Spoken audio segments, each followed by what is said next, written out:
Australia's in recession. Let's have a look. Hello everyone, I'm Florian Heiser, and welcome to another episode of Heiser Says. So, why do I think Australia is in recession? And why am I making that claim? Let's have a look, guys, because a lot of people have been mentioning that Australia is in a GDP recession. We've been in a GDP recession. And no one's mentioned it. And I'm thinking, I'll need to look at that, because the technical definition of a recession, I remember from studying economics a long time ago, studying it very badly, mind you might notice, is that it's two terms or 2 quarters of negative GDP growth. Now, GDP is gross domestic produce. It's the production of our entire economy. And if we have 2 quarters of that going negative, our economy is contracting. Australia's, everything's getting smaller, so we're in a recession.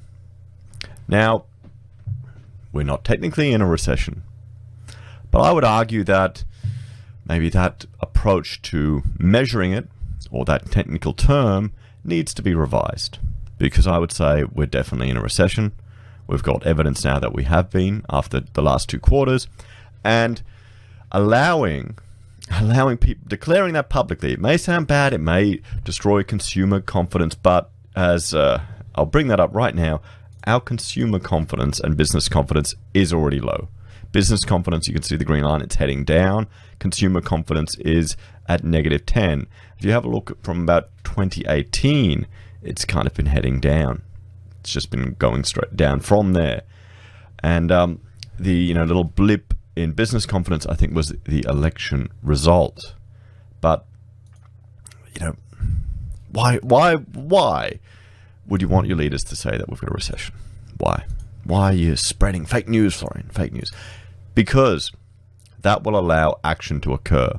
That will allow discussions from, I'd imagine conservative politicians. Maybe it might twist their arms a little bit, saying, okay, maybe we need to look at some infrastructure spending.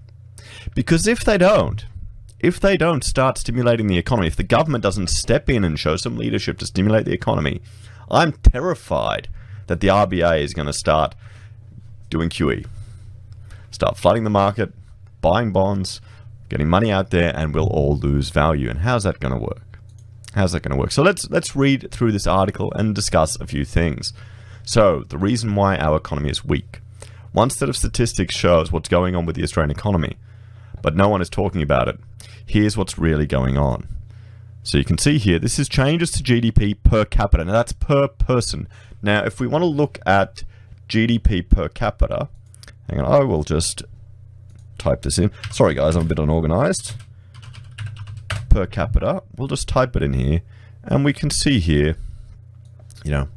Wikipedia, GDP per capita, and you've got the little map here that's showing you just the different ones per person. So that's the GDP of the country, essentially divided by the estimated population of the country. And who's doing real well? The states are at the top. Australia, we're doing real well. So yeah, no, we're doing good.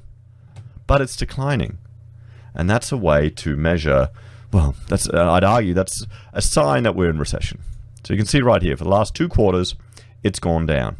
Now, why is this going down and our other figures aren't going down? Well, we'll talk about that a bit further, but essentially it's just to do, or in more detail further, but it's to do with our population is constantly increasing, and normally, with population increase, GDP will go up with it, because new people, new workers mean new demand for services and goods in the economy, and new productive capacity in the economy, so it goes up, it tracks up. And even, I remember years ago, I was studying the economic impact of immigrants to a nation, and it was slightly a bit positive. So everyone in America particularly would be concerned that immigrants would bring down the whole country, but it didn't actually. It was a slight positive, but we'd have to look at that with regards to contemporary welfare systems, but that's not for this topic. So if our population is going up, which we can have a look here, the population now at 10:41 p.m. on the 7:10 p.m. on the 10th of July was at 25,407 people. I'm getting tired. 25,407,302 people.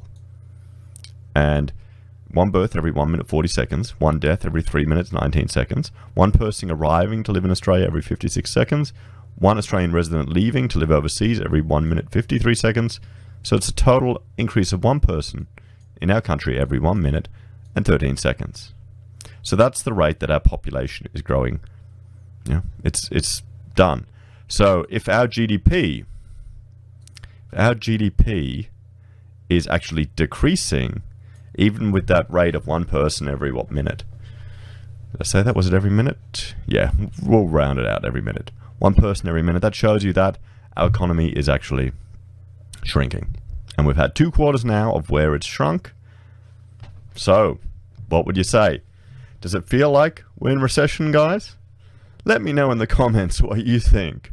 Because just judging by people I'm talking to day to day, it feels like it. And I think that we need to have some political leadership and some political action to try and mitigate probably the cock-up that the RBA may be doing by playing by themselves. I don't know.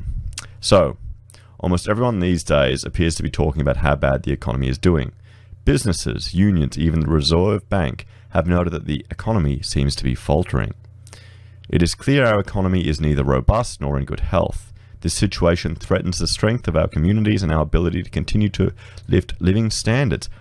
Business Index Innes Willocks and Steve Knott wrote in The Australian recently. Well, I'd say our quality of life is actually going down. Our living standards are decreasing because of, cost of power going up. You can thank renewables for that, guys.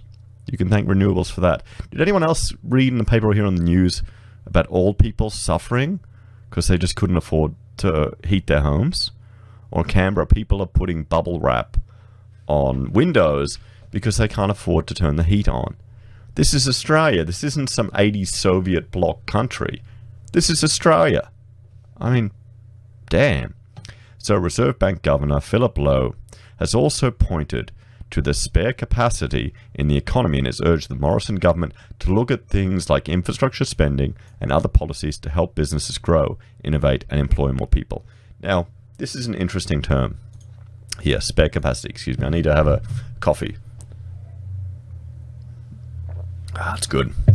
Now, the spare capacity, remember that. Remember that, because we're going to go into a bit more detail about how they come about these figures. And that's something I want you to remember.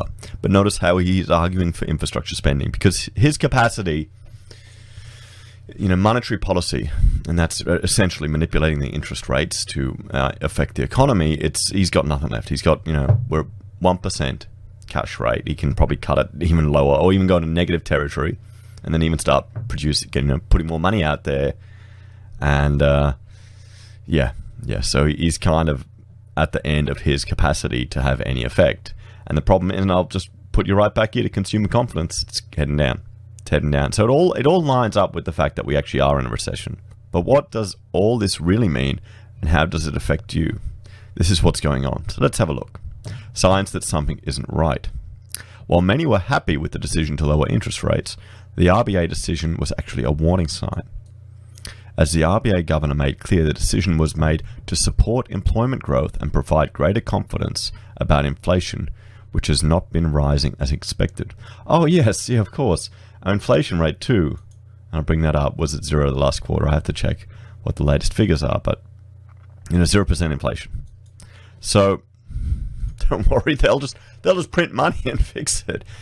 But just the tone of how this is written, it shows that some people don't quite understand. And I wouldn't be surprised if a lot of people don't understand the implications of what's happening here, just because of our dreadful economic education that we get at school. It's terrible. It's non-existent.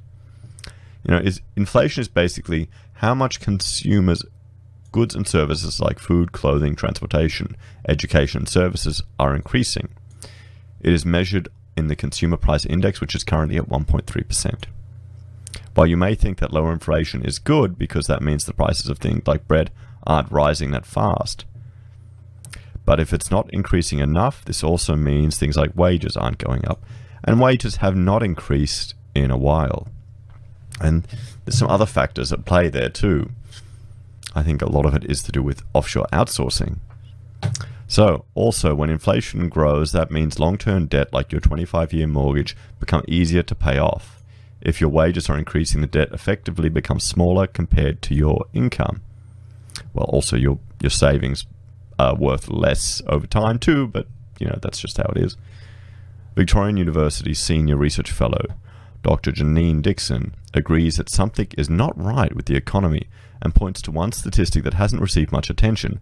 One thing that came through with the last national accounts, which didn't get that much coverage, was that GDP per person has gone down for 2 quarters in a row, she told news.com.au. So let's have a look.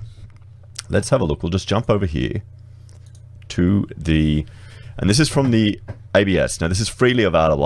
I'm probably old enough to remember when you had to pay to get this type of data from the ABS, or at least the census data. Now you can get it all for free. So this is the Australian national accounts, the national income, expenditure, and production for March 2019. So GDP. So December to March, the trend was 0.3%. So seasonally adjusted 0.4%. The March quarter 2018 to March, so it's up 1.7%. But this doesn't take account of population growth. So it's not taking account of population growth. So, can people be maybe politicians wanting good results, good marketing, say GDP is growing, it's growing, it's growing, and population is growing and growing and growing. So is that real growth? Is that real GDP growth? So, here we go. Let's have a look here. You've got GDP here. It's trending to flat to down. The data isn't very good there, or very accurate there. But what I want to talk about is this analysis here, and we'll just read through this. The Australian economy grew by 0.4% overall in that period. So Australian gross domestic product grew by 0.4% in the March quarter 2019, following a 0.2% rise in the December quarter. The Australian economy grew by 1.8% throughout the year. That's not very good. So you can see here, throughout the year, the growth was down here. So when's the last time we touched that in March 2013, 6 years ago. So it's pretty low. It's pretty low, because remember, guys, we haven't had a recession in something like 27 years or something. There would be a large portion of my audience that are too young to remember the last recession. Thumbs up or like if you remember the last recession fondly. So, continued strength in government expenditure. So government final consumption expenditure rose 0.8% in the quarter and remained strong throughout the year at 5.1%. National non-defense, 2.4%, was the main contributor to growth due to increases in social benefits to households from continued government spending on disability and health services. Okay, so disability and health services, I know that's a growing sector of the economy, and a lot of people say it's recession-proof. But is that going to have the same impact on the wider economy as other expenditure? State and local government expenditure increased by 0.4%, driven by rises in employee expenses. So, more government workers. Okay. See, I'd rather see this increasing due to infrastructure expenditure that can have large-scale, long-term economic benefits. These ones are they're just keeping the machine running. Okay, they're just keeping the bureaucracy running, and they're helping the people that need help, essentially, and our health services. That's what they are. That's nothing, I'd say, above and beyond.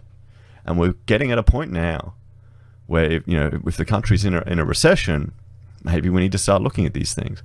Because the only reason we're not in a recession is because our population growth. I'm saying that we aren't in a recession because our population growth is growing higher, and our GDP isn't keeping up with it. But when's the last time we had any major, water infrastructure built to help sustain this growing population that people are bringing in to offset the decline? So, Government final consumption expenditure, and here we go. Okay, that's not very exciting. Investment in dwellings continues to fall. Dwelling investment fell 2.5% in the quarter, falling 3.1% throughout the year. Ooh. This fall shows significant falls in dwelling approvals. Prior to this, dwelling investment reached record levels in September quarter 2018. So there you go.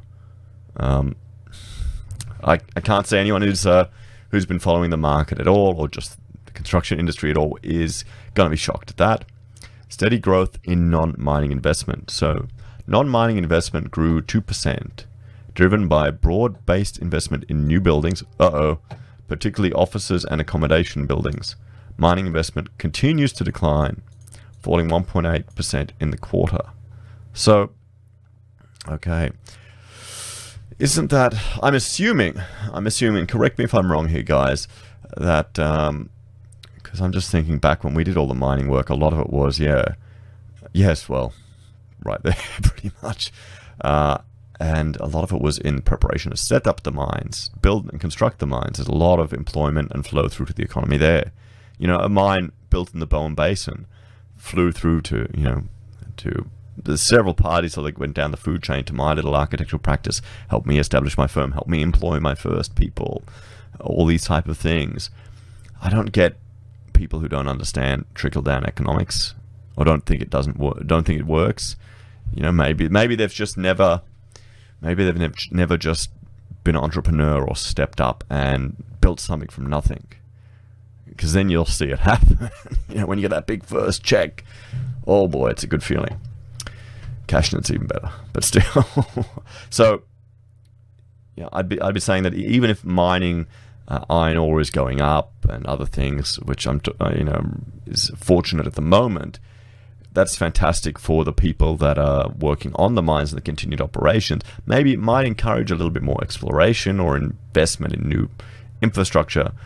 I'd be shocked if we got the same levels as the boom, because that was all construction flow on as well, and it was just going crazy.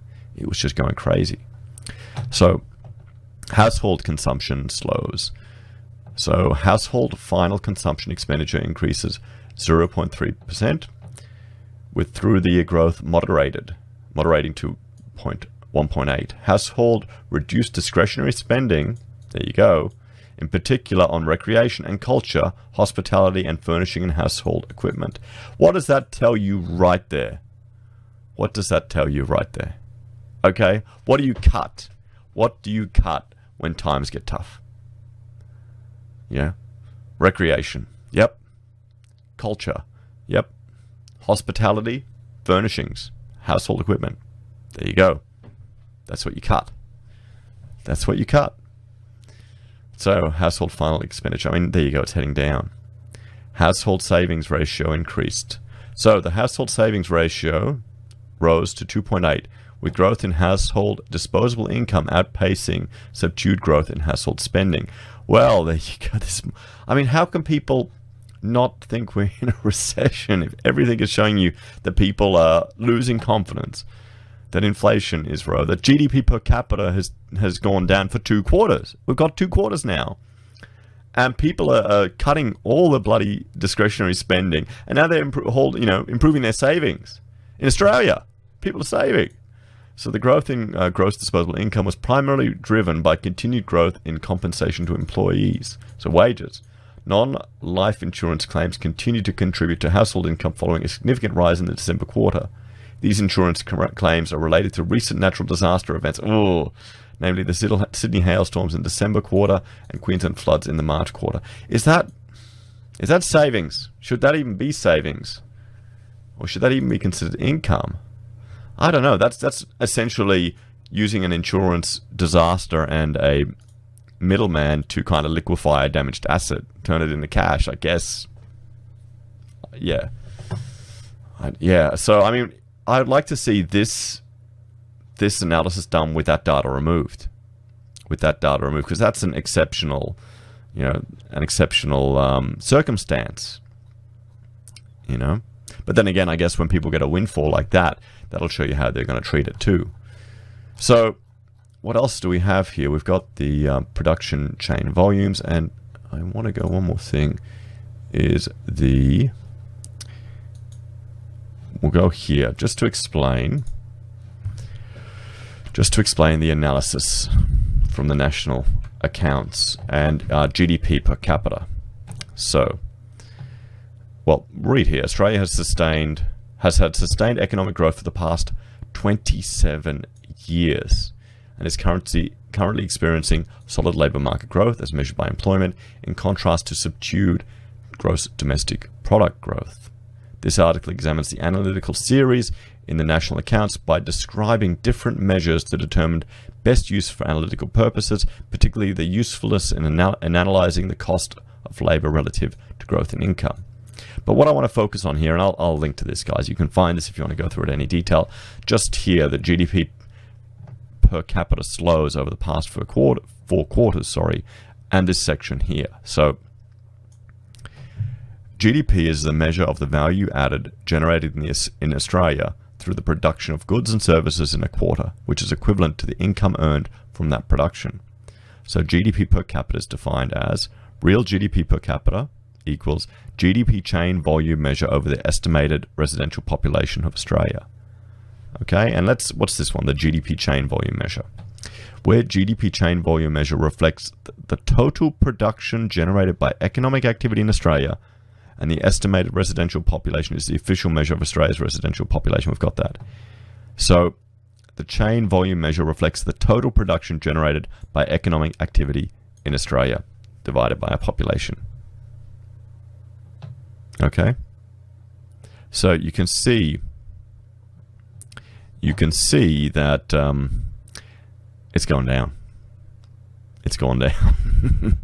So we'll jump back here to the article. So that kind of gives you a bit of an overview of where this is all sitting and what it means, and why I'm, can fairly say, for all intensive practical purposes, for those of us who are underneath that GDP line and that sum, for the 25 million people here in this little thing, for all of us here, that we're as a country in recession, particularly for the last 2 quarters.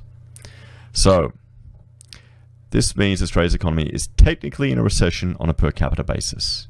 So yes, so I'd just say we're in a recession. Australia's in a recession. Guys, put it out there. It's happened. It's happened. Get your stein of coffee. Cheers. But that's not the end of the world. It's not the end. Saying the R word is not the end of the world. There's still opportunities. Still opportunities. A lot of the fat from the economy will have to get trimmed. People will have to tighten their belts. Businesses will have to be more efficient, and we have to all pray that ScoMo will do some infrastructure spending, so that anything the government does to try and mitigate this isn't just whiffled away at all. So we'll see. So gross domestic produce, we've already read all of this, but when GDP goes down per person, it's symptomatic of something deeper not working properly, Dr. Dixon said.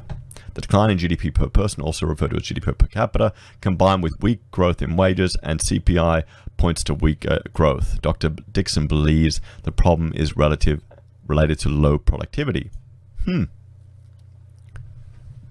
So the last time it all came together, you might have heard the phrase productivity growth a lot recently, and it's certainly something people seem to be obsessed with.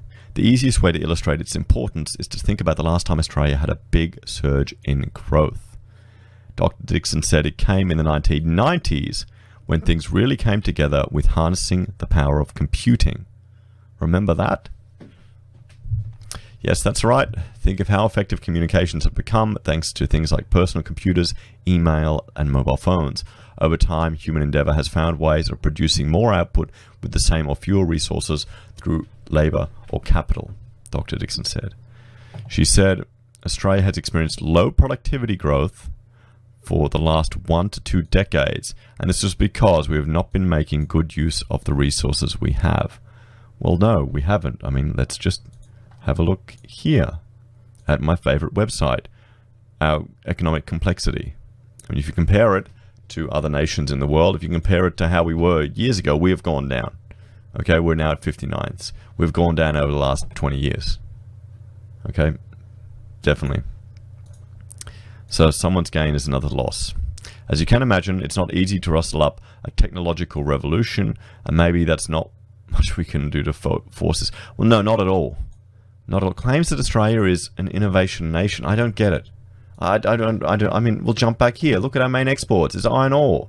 I compared it to Germany this morning. I looked at the German economy earlier today, and just the difference. We're not an advanced country, guys. We're 57 in the world. We can't just have a technological revolution like that. It's not possible. And even if, say, you had some super innovation hub that made this all happen, there's going to be another problem, and it's this. So say you had a super app that everyone had to buy in the country, and you sold it in Australia. Wow, you get 25 million bucks. You sell it in Europe. You sell it in the US. What's the difference there? What's the scale of those economies just with the population? Just with the population. I don't know. Like, I see, what is it, that those population, the protesters gluing themselves to the road with welded tubes and all this stuff, seeming to think that our tiny little country is going to make all this tremendous difference on the globe with regards to climate change, or their concern with the carbon going in the atmosphere, or that we could be the leaders in sustainable technology just because we got sunshine. Just because that shows me that there is a systematic failure in our education system when people cannot have an understanding of what they're bloody well saying. Because number one, we just can't compete on a production scale. We're not producing enough. China, their ability to produce robotics, just, I mean, the way they're manufacturing things, the cost of goods produced over there is just insane compared to us. Can you even get a ceramic toilet made in Australia anymore? Can you even get a lift motor made in Australia anymore? And those may be odd things to ask questions about. But remember, I'm an architect, guys. Those are the things that keep me up at night. Well, not really, but when we're specifying on jobs, those are the things we worry about. If you want to have components, you'd rather get them manufactured in Australia, because when it breaks, you can get replacements fast and easy. But no, not anymore. So, calling for a technological revolution. Anyone smart is going to get out of this dinky country and head over to Silicon Valley if they're in tech. They're going to leave. They will either do it solo, and then, what difference is it going to make? Or they'll offshore components of the work.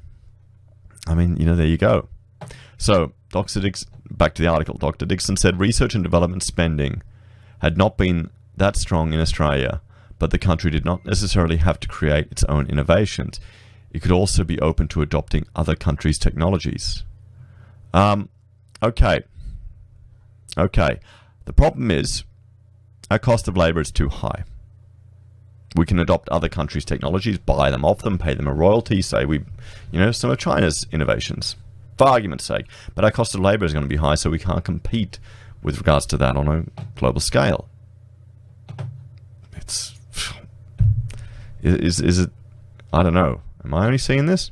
In the meantime, Dr. Dixon said Australia needed to be careful about how income was shared.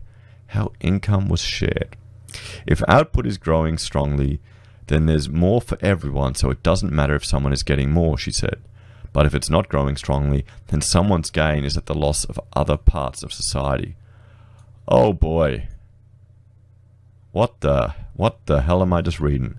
Australia's already seen some evidence of this. In the last few years, the share of income going to labour employees has fallen slightly compared to how much is going to profits, business's company. In light of this, Dr. Dixon said, Australia needs to be careful that the industrial relations system was strong and advocated for both workers and employers. Okay, I've got some interesting perspectives on that, having been an employer. And I know of businesses that offshore, rather than having to deal with the red tape here in Australia. It's that simple. And the problem is now, guys, a lot of service industries can be done offshore. They can be done offshore. I've competed with firms that offshored all the drafting. Do you think, it's tough? It's tough. Employing students, training them up when, they're going to cost more than 2 or 3 registered staff members over in the Philippines. So, in recent weeks, businesses have started calling for more reform of Australia's industrial relations system to improve the economy, but Dr. Dixon did not agree their solutions would necessarily help. Business leaders are pushing for the Morrison government to look at measures including reformed unfair dismissal laws to ensure more consistent decisions. But Dr. Dixon said unfair dismissal laws were not the biggest problem. Are they not? I'd say they're tied directly into confidence, into business confidence. If you were to address them, you'll get an instant boost to business confidence. But then again, we're dealing with an academic who probably has not ever actually employed someone directly outside of the bureaucratic mess that are the universities. And that's an entirely different world. Businesses would have more of a case if unemployment were high. Don't worry, it'll get there. Which would show it was too difficult to employ people, but underemployment in Australia is low, she said. She said looking at conditions for low-paid workers was more important at the moment. At the end of the day, there's been fair compensation of employees by whatever means, Dr. Dixon said. In contrast to businesses, an ACTU spokesman said unions wanted penalty rate cuts reversed. Okay, I already know. Well, a living wage introduced, and the failing bargaining system fixed by giving worker greater support and bargaining power, and a reduction in the number of insecure jobs. The only thing I like here is this one. Reduction in the number of insecure jobs. Okay, you're having more and more people that are not hired directly by organizations anymore. They are hired by contracting companies. Now this here, the reduction of insecure jobs, I guarantee you this is due to these reasons here, the unfair dismissal situation.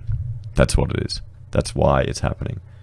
I've got to keep turning off the subscriber updates. Anyway, it's all good.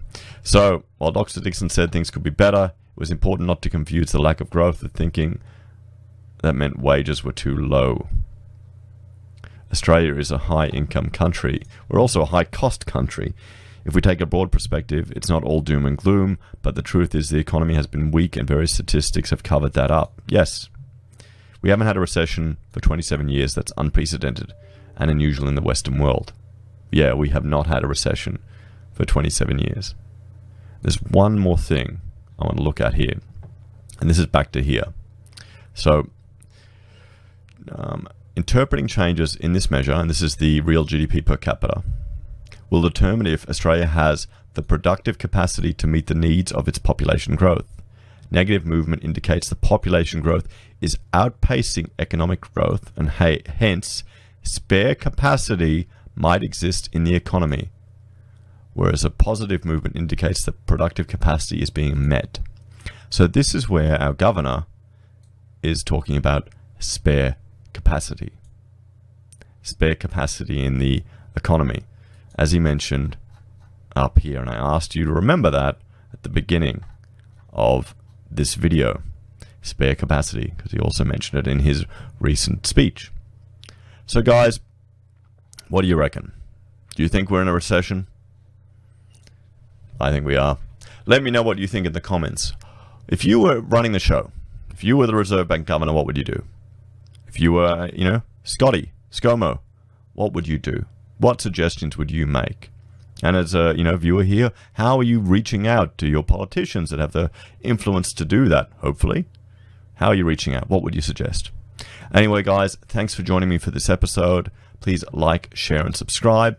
And cheer up. She'll be right, guys. I'll see you all later. Bye.